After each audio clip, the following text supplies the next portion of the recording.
13ই June 2063 সাল। অবাক না ব্যাপারটা?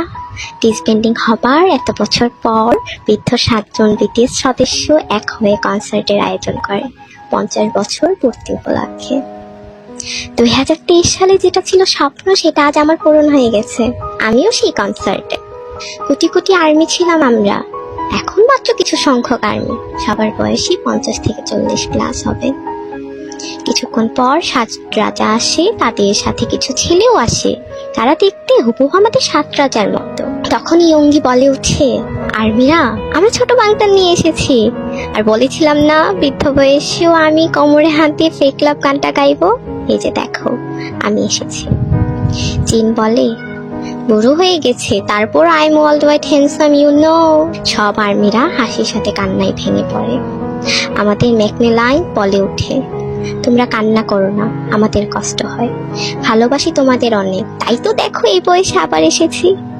কান্না করো না তোমরা প্লিজ। জি হোপ বলে, I am your hope, you are my hope, I am J hope.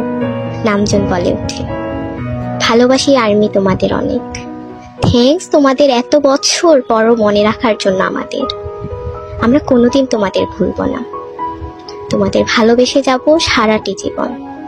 Army and BTS এর এই সম্পর্ক সারা জীবন থেকে যাবে, কখনো এই বন্ধন ভাঙবে না। তারপর তারা একে একে অনেকগুলো গান গায়, সেই মনে করিয়ে দেয় পুরোনো দিনের কথা। এখন তাদের বিদায়ের পালা। কনসার্টের শেষ সময় 7 রাজা আমাদের কাছ থেকে বিদায় নিয়ে তাদের জীবন সঙ্গীদের কাছে চলে যায়। পিছন থেকে দেখছিলাম আর খুব হিংসে হচ্ছিল, আর মনে হচ্ছিল 7 রাজা শুধু আমাদের, শুধুই আমাদের। এত বছর পর সব বদলে গেছে, তারা বদলে গেছে, আর্মিরা বদলে গেছে, কিন্তু স্যার আর্মিদের মধ্যকার ভালোবাসা বদলায়নি। BTS army forever.